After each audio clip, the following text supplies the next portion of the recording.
I never imagined I'd be the kind of woman who would destroy her own life in slow motion. The kind people on the internet talk about with disgust, typing comments like, she deserves everything she got. But maybe I do. My name is Ariana. I'm 27, and a few months ago, I walked away from the only man who ever truly loved me. I told myself it was because I was confused, because I needed clarity before marriage, but the truth is much uglier.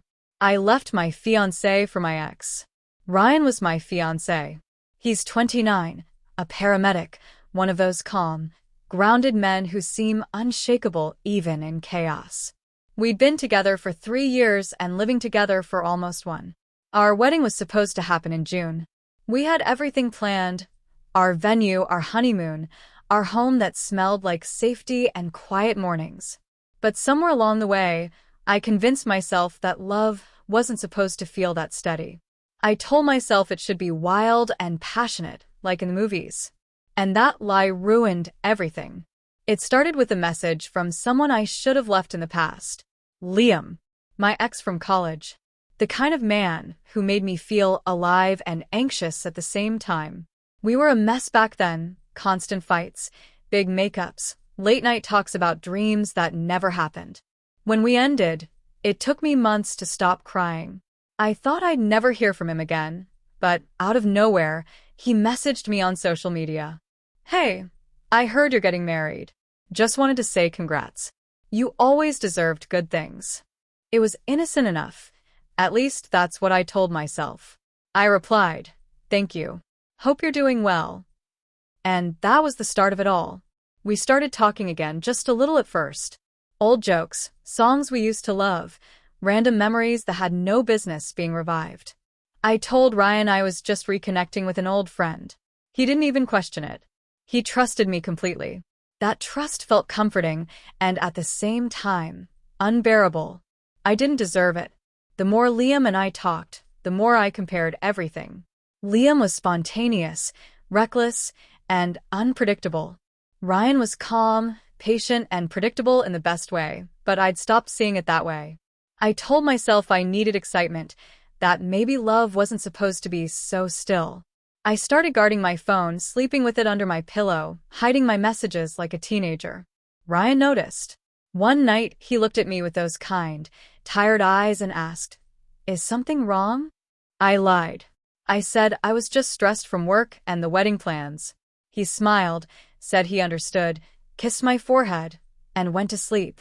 I stared at him, feeling guilt crawl up my throat. And yet I didn't stop. Every morning, Liam would message me. Every night, I'd sneak to the living room to text him back. It felt like a secret life, one where I was the version of myself that laughed louder, felt freer, like nothing was ordinary. I thought maybe that meant I was in love again. Now I know it was just nostalgia, pretending to be passion. One night, Ryan came home holding an envelope. He looked proud. "Just booked the honeymoon," he said. "Greece, like you wanted." He kissed my cheek and handed me the papers. I smiled, but my stomach twisted. I'd spent that morning telling Liam how I sometimes wondered if I'd settled. I looked at the man who loved me enough to plan our dream trip, and all I could think was how unfair it was that he loved me more than I deserved. A week later, I asked Ryan to have dinner with me at our favorite little Italian place. I told myself I'd come clean. I thought honesty would make it better somehow, that if I admitted my confusion, he'd understand. I was wrong. He sat across from me, eyes full of trust, and I broke his heart one sentence at a time. I told him Liam had reached out. I told him I wasn't sure how I felt anymore. I said I didn't want to hurt him, but that I needed time. He just stared at me. Then he asked quietly, "You still love him?"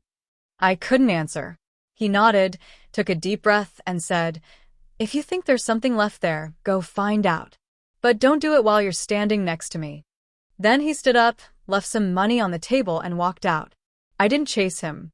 I sat there frozen, surrounded by people laughing over pasta and wine, while my entire life crumbled around me. When I got home that night, he was packing. His face was calm, too calm. I begged him to talk, to not make any decisions yet, but he didn't even raise his voice. He said, "You made your choice, Ariana. I just need to live with mine. Asked if he wanted the ring back. He said yes.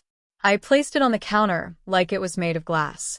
Before leaving, he said, "You don't get to call this a mistake later. You knew what you were doing." Then he walked out the door, and I knew I'd lost something I'd never get back. The first few days after that, Liam became everything. He told me I did the right thing, that we had a second chance, that maybe the universe wanted this. I believed him. I told myself I'd finally chosen my heart. But it didn't take long to realize I'd chosen a ghost. Liam wasn't the same person anymore. He was distant, moody, full of excuses. He'd say things like, "Let's just see how it goes," whenever I asked about the future. I'd left stability for a man who couldn't even decide what to have for dinner. I tried to ignore the warning signs. I told myself love takes time. But deep down, I knew he didn't really want me. He just wanted to see if he still could have me. One night, I asked if he saw us living together again someday. He laughed, said, "Let's not get ahead of ourselves." That was the moment my stomach dropped. I saw it clearly then. I'd left someone who was ready to give me forever for someone who didn't even want a weekend. 6 weeks later, he ended things. Over text. "You're amazing, but I think we were just chasing memories." I stared at my phone, waiting for more. There wasn't any. I tried calling him. He didn't answer. I texted again and realized he'd blocked me. And that's when it hit me. All the lies, all the guilt, all the pain, it had led here. Alone. No fiancé. No ex. No one. Just me, sitting in the apartment Ryan and I picked together, surrounded by wedding decorations I never got to use. I remember looking at the dress hanging in the corner and laughing until I cried. I had wanted passion, chaos, something real. What I got was silence. People like to talk about karma like it's a myth, but I met her face to face. She looked just like me, exhausted, hollow, and full of regret. I destroyed the best thing I ever had because I was afraid of comfort. I thought comfort meant boring. I thought chaos meant love. But the truth? Real love isn't fireworks. It's a steady flame that doesn't burn out when things get quiet. Ryan understood that. I didn't. And by the time I realized it, he was gone. After Liam blocked me, everything around me went silent. My phone, my apartment, my life. All of it felt like it had been muted. I'd stare at my reflection some mornings and barely recognize myself. I used to be the woman who smiled without thinking, who had a future planned, who was supposed to get married. Now, I was the woman who ruined everything because she couldn't tell the difference between love and obsession. For the first few days, I convinced myself it wasn't over. I told myself Liam would call, that he just needed space, that he'd realize what we had was real. I even kept my phone on loud, waiting for his name to pop up. It never did. When it finally sank in that he wasn't coming back, something inside me just broke. I couldn't eat. I couldn't sleep. I'd wake up at 3 a.m. replaying every moment, wondering why I ever thought he was worth losing Ryan for. I scrolled through old photos of Ryan and me, the way he'd look at me like I was the only person in the world. I used to take that for granted. I used to roll my eyes when he'd ask if I got home safe or when he'd send texts saying, "Miss you already," 5 minutes after leaving. I thought that kind of love was too much. Now I'd give anything to feel it again. My friends tried to help at first. Chloe came over one evening with wine and said, "It's okay, Ari. You just need time." I wanted to tell her that time doesn't heal guilt, it just stretches it out. But I didn't say anything. I just smiled and nodded while she talked about how everyone makes mistakes. She didn't know how deep mine went. A few weeks passed before I found out that Ryan had moved on. It was an ordinary day. I was scrolling through social media, half out of boredom, half out of self-punishment. There he was, sitting outside a cafe, smiling with a woman across from him. She looked so natural beside him, laughing at something he said. I stared at the photo until my hands started shaking. There were no captions, no tags, but he didn't need to say anything. I could see everything in his face. He was happy. I closed the app and cried until my chest hurt. I'd told myself that if he ever moved on, I'd be glad for him. But watching it happen was like being cut open. Because while he was building something new, I was still stuck in the ruins of what I'd burned down. Days turned into weeks. People at work stopped asking about the wedding. The whispers faded, replaced by awkward smiles and careful silence. I could tell my coworkers pitied me, especially when I'd zone out during meetings. One of them, Mrs. Patel, gently said one afternoon, "You should take some time off, dear." I just nodded. She was right. I was falling apart in slow motion. Eventually, I did take time off, packed a small bag, and went back to my parents' house. It was humiliating. The room still looked like it did when I was a teenager. Old posters, dusty books, pink curtains. My mom tried to make me feel better, saying, "You just need to rest. Things will make sense soon."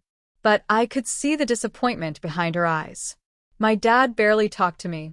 He didn't have to. Silence from a father says more than any words could.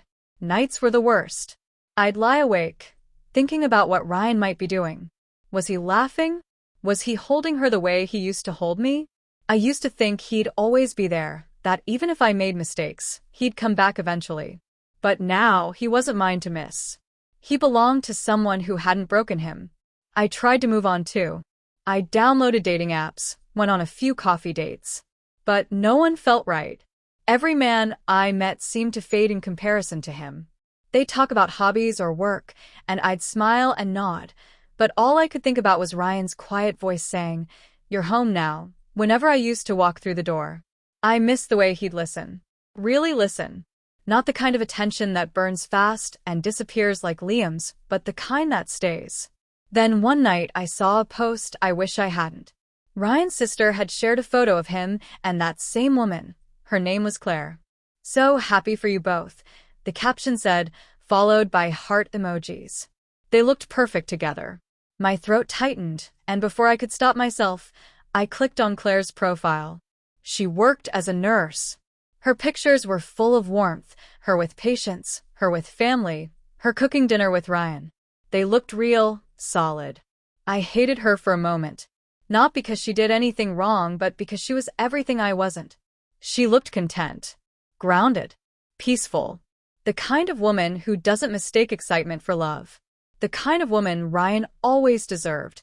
I spent the next few days thinking about him nonstop. I wanted to reach out, but didn't know how. What could I even say?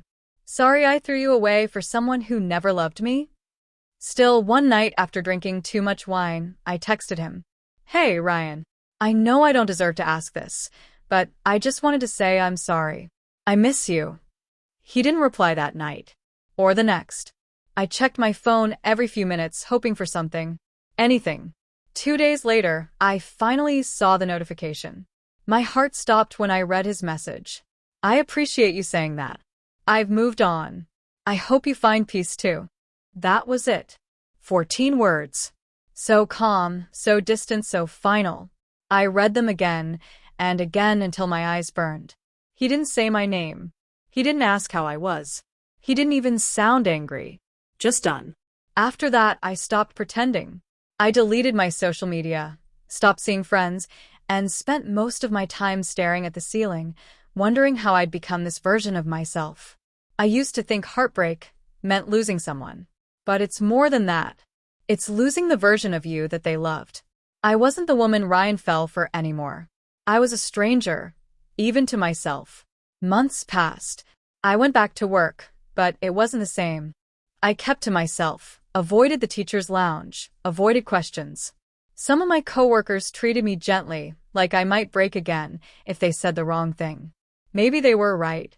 Every now and then, I'd still check Ryan's profile, not out of hope, but out of habit. He posted less now, but the last thing I saw was a picture of him and Claire hiking, smiling under a sunset. She was holding his hand. He looked at peace. I closed the app and realized that maybe peace was what I'd stolen from him first. I wish I could say I learned my lesson then, that I finally let go. But part of me still hoped life would somehow give me another chance to make it right. Not because I thought he'd take me back, but because I wanted to be someone he could forgive. Someone better. But karma doesn't hand out forgiveness. It hands out lessons. And mine was far from over. A year passed, but it didn't feel like time had moved at all. Every morning looked the same. I'd wake up, stare at the ceiling, and think about the version of my life that no longer existed. Ryan had become like a ghost I kept chasing, one that never turned around no matter how far I ran. Some nights, I'd dream about him, and in those dreams, everything was normal again. I'd wake up smiling, then remember the truth. I wasn't his anymore, and I never would be. I thought I was healing, but I was really just waiting for a chance to undo what couldn't be undone. That chance came one afternoon when my friend Chloe called and said quietly, "You're not going to like this, but I think you should know." My stomach dropped before she even finished. "Ryan's engaged," she said. I didn't respond at first. It was like the words didn't register. She said it again, slower this time. "He proposed to her last weekend." Claire. I thanked her, hung up, and sat there staring at nothing. I should have expected it. He deserved to be happy. I even told myself I'd be fine when this day came. But hearing it felt like someone had twisted a knife into a wound that had just barely started to close. That night I opened the drawer where I'd kept our old photos. They were still there. Our trip to Goa, our first apartment, his stupid grin when we painted the living room. I traced his face with my finger and whispered, "You were supposed to be mine." It was pathetic, I know. But grief makes you say things you wouldn't dare when someone's still listening. The next morning, I made a decision I wish I hadn't. I told myself I just wanted closure, that I'd say my final apology and finally move on. But the truth was I wanted to see him. I wanted to know if any part of him still cared. I found out where he lived from a mutual friend. It wasn't hard. Same town, different address. He bought a house, probably with her. I told myself I'd just drive by. No knocking, no talking. Just a glimpse. But when I got there and saw the lights on, I froze. Through the window, I saw Ryan in the kitchen, laughing, wearing an apron, flipping something in a pan. And she was there, beside him, smiling up at him like he was the center of her world. It hit me all at once. That was supposed to be me. The life I threw away for a man who couldn't even text me back. I watched for maybe 10 seconds, then drove off before I could fall apart right there. I cried the entire way home, gripping the steering wheel until my hands hurt. A few days later, I did something even worse. I sent him a letter. Not a text, not an email, an actual handwritten letter. I spent 2 hours writing it, tearing up pages until my hand cramped. I told him I was sorry. I told him I'd gone to therapy, that I'd realized what I'd done, that I finally understood what love really meant. I told him I didn't want to come between him and Claire, but that I needed to say it. I never stopped caring about him. I sealed it, mailed it, and waited like an idiot for something that was never going to come. A week passed. Then another. No reply. I told myself maybe he never got it. But deep down I knew he had. His silence said more than any words could. Then, one afternoon, I saw him. I was at the local cafe, sitting by the window, pretending to read. He walked in with Claire, hand in hand. They ordered coffee, laughed about something, and sat down a few tables away. He looked even better than I remembered, calmer, happier. Claire leaned her head on his shoulder, and for a moment, he looked up. Our eyes met. It wasn't anger or shock in his face. It was something worse. Indifference. He gave me a polite nod, the kind you give to a stranger you recognize but don't really know. Then he turned back to her, smiled, and went back to his conversation. That was it. 10 seconds of eye contact that closed every door I'd been trying to reopen for a year. I left before they did. I walked to my car and sat there for a long time, trying to breathe. My hands were shaking. I'd spent so long waiting for a moment to fix things, and when it finally came, I realized there was nothing left to fix. I was the only one still living in the past. That night, I deleted every photo, every message, every reminder of him. Not out of anger, out of acceptance. Ryan wasn't coming back. He had built a life with someone who never made him question his worth. And honestly, he deserved that kind of peace. Months later, I heard from a mutual friend that they'd gotten married in a small ceremony by the beach. No drama, no big event, just family and close friends. The friend said, "He looked so happy." I smiled when I heard that. It hurt, but in a strange way, it also healed something. Because maybe that's what real love is, wanting someone to be happy, even if it's not with you. I stayed single for a long time after that. I focused on myself, my job, my mental health. But even now, sometimes, when I drive past the places we used to go, a part of me still whispers, "You had it all and you let it go." The voice isn't cruel anymore. It's just honest. I think about the last words he ever said to me. "You don't get to call it a mistake when it's a choice." Back then, I thought he was being cold. Now I understand. Because love isn't about passion or chaos. It's about choosing the same person over and over, even when life gets boring. He chose me until I gave him a reason not to. I live with that truth every day. It doesn't crush me anymore. It just reminds me to never take a good heart for granted again. Because when you do, you lose something you can't ever replace. Ryan taught me what real love was. Liam taught me what it wasn't. And me? I taught myself the cost of confusing the two. That's my story. My biggest mistake, my biggest lesson, and the reason I'll never again call chaos love.